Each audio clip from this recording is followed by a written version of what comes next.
नमस्कार, राम राम। आप देख रहे हैं पहाड़ी एक्सप्रेस न्यूज़। हम बताना चाहेंगे कि हम 3 सीडी रिलीज़ कर चुके हैं इलीगल माइनिंग को लेकर के, और आप चौथी सीडी आपके पास रिलीज़ करने जा रहे हैं। साथ-साथ वीडियो देखिए आप।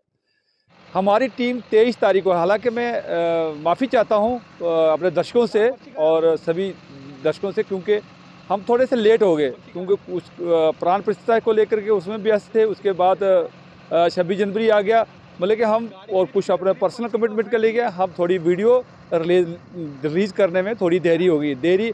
और लोग उसमें से हमें कॉल करके कह रहे थे, हमारे दर्शक बेचारे जो चैनल को देखते हैं वो कह रहे थे कि सर कहीं फिक्सिंग मामला तो नहीं हो गया कि वीडियो रिलीज़ नहीं कर रहे आप माइनिंग ब्लॉक में गए और वहाँ से वीडियो रिलीज़ है।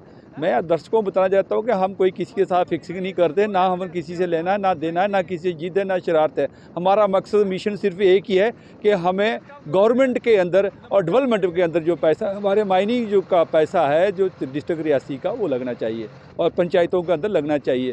लेकिन सीआरएसआर का पैसे का कोई अता पता नहीं है, कुछ नहीं है, कोई कुछ नहीं है, सारा माफिया के अंदर खाते में जा रहा है। इससे दुख हमें ये चीज़ बात है। एक माफिया हमने नहीं कह सकते हैं, ये पार्ट ऑफ इन्वेस्टिगेशन है, और हमने इसकी रिपोर्ट चौकी में दे दी थी नरलू के अंदर, और आगे पुलिस को स्टेशन को भी इन्फॉर्म कर दिया था। लेकिन उसके बाद हम लोग थोड़े देरी हो गए।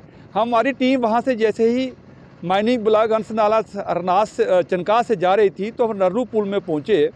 तो वीडियो तो आप साथ साथ देख रहे हैं, वहाँ एक ग्रिफ की एक गाड़ी मिला, तो वो पुलिस पोस्ट ब्रिज के पास। तो ब्रिज के पास उनको जब हमने पूछा कि भाई आपके पास क्या पर्ची है, क्या कोई ऑर्डर्स वगैरह है, तो उन्होंने साफ इनकार कर दिया। उस गाड़ी के पास कोई भी पर्ची, कोई किसी का डॉक्यूमेंट सरकारी नहीं था। तो जब हमने इसकी पड़ताल किया, तालमेल किया, जब हमने सभी से किया, तो किसी और भी सोर्सों से किया कि बोले नहीं भाई ये तो ग्रिफ का ब्लॉक है। मैं कहना चाहूँगा, जनता को कहना चाहूँगा, एडमिनिस्ट्रेशन को कहना चाहिए, जब डीएमओ साहब से हमारा कंसल्टेशन हुआ 24 के 25 को हम लोग वहाँ गए, तो जो हम उनके से बातचीत, जब डाटा निकाला तो डाटा मिला है कि आंस रिवर डॉन स्ट्रीम नरलू के अंदर ब्लॉक नंबर 17 है, और इसका जो कॉन्ट्रैक्टर है, अब पता नहीं उन्होंने रॉयल्टी से लिया है, लीज से लिया है, ग्रिफ वाले ने कैसे लिया है, ये तो भी इन्वेस्टिगेशन का मामला है। लेकिन जो मेरे हमारे पास डाटा मिला, ये मिस्टर सिंह मिनरल आरओ काली माता मंदिर पठानकोट पंजाब का ये ठेकेदार है, जिसके नाम पे ये हुआ है अलॉटमेंट। ये ब्लॉक नंबर 17 जो रिवर नरलू ब्रिज है, जहाँ से ग्रिफ वाले, जब हमने ग्रिफ से ओआईसी से बातचीत किया कि भाई आप लोगों को कहाँ पे है, अगर वो उसको गाड़ी देखोगे, उसी जब गाड़ी आप वीडियो देखिए, गाड़ी का हालत देखिएगा। अब नियम रूल तो सबके लिए बराबर है, चाहे वो सरकारी हो चाहे वो सिविल का हो, नियम तो सबके लिए बराबर है। तो हम बात करते हैं नियम की। वह गाड़ी की कंडीशन आप साथ साथ देख रहे होंगे, क्या उसको किस तरह से, उस गाड़ी का नंबर मैं बताना चाहूँगा। इस गाड़ी का नंबर है, ये यूनिट ग्रिफ का है, 100, ये पता नहीं, एक साइड में 110 लिख रहा है, एक साइड में 31 लिख रखा है। लेकिन इस गाड़ी का नंबर 14E72767। इसका ड्राइवर रशपाल सिंह आरओ कनथान के रहने वाले, ये उनको ड्राइविंग कर रहे थे। जब हम लोगों ने उससे पूछा तो उसके पास कोई डॉक्यूमेंट्स नहीं, कोई कुछ नहीं।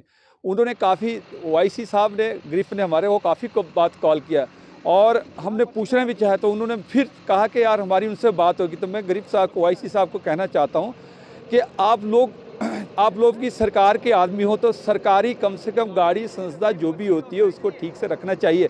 लेकिन वहाँ ग्रिफ का, मतलब कि कह रहा हूँ कि हिंदुस्तान का सबसे अच्छा काम ग्रिफ करती थी। लेकिन आजकल अगर ग्रिफ की अगर इंक्वायरी किया जाए और वहाँ से विजिलेंस इंक्वायरी किया जाए, या ईडी की या किसी की इंक्वायरी किया जाए, तो मैं मतलब सबसे ज़्यादा करप्शन ग्रिफ के अंदर मिलेगा। देखिएगा, जो कोई मटेरियल यूज़ करते, सब स्टैंडर्ड मटेरियल यूज़ करते, जहाँ भी काम कर रहे हैं वहाँ देखिएगा कोई भी मटेरियल, अप्रूव्ड मटेरियल इनके पास नहीं होता है। जहाँ मैं कहता हूँ कि सबसे ज़्यादा करप्शन तो ग्रिफ में, देखिए ग्रिफ के अंदर कितनी ज़बरदस्त करप्शन चलती है। लेकिन अब कोई उनको पूछने वाला नहीं, क्योंकि सरकारी है, वो सरकार है, सरकारी है, तो उसको कोई पूछता नहीं है। चलिए, हम लोग यही कहेंगे, जितनी भी उसको वो कंट्रोल करते हैं, हमारी उनसे यही निवेदन है कि प्लीज़ आप इसको देखें और इन्वेस्टिगेट करें कि ये क्या, इन्वेस्टिगेट करें कि ये गाड़ी कौन सा ब्लॉक इनको किया है, जहाँ कहाँ कहाँ करप्शन होती है, किस तरह से करते हैं। क्योंकि हम लोगों के पास इतना समय नहीं, जैसे हम जाते हैं देखते हैं, जैसे जो मटेरियल यूज़ करते हैं, जो रिटेनिंग वॉल्स होती हैं, जहाँ वो डंगे वगैरह लगाए जाते हैं, जो भी लगाए जाते हैं, उसमें हम ऑलमोस्ट देखते रहते हैं, तो बड़ा सब स्टैंडर्ड माल को यूज़ करते हैं। चलिए, मैं इससे ज़्यादा और नहीं कहूँगा, सिर्फ अपील करेंगे हम एडमिनिस्ट्रेशन से, डीएमओ साहब से और पुलिस से कि इसको इंक्वायरी करना चाहिए कि वो ब्लॉक किसका है, क्या इसका है तो रॉयल्टी जमा हो रही है कि नहीं हो रही? क्या इनको कौन उसको गाड़ियों को देखेगा और कौन? हमारा मकसद है कि सरकार के अकाउंट में पैसा जाना चाहिए, चाहे ले कोई भी काम कोई भी करे।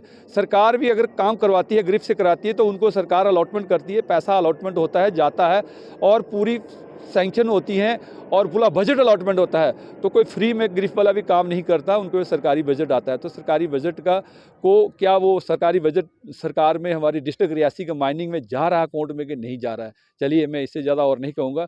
BS राजपूत को दे इजाज़त।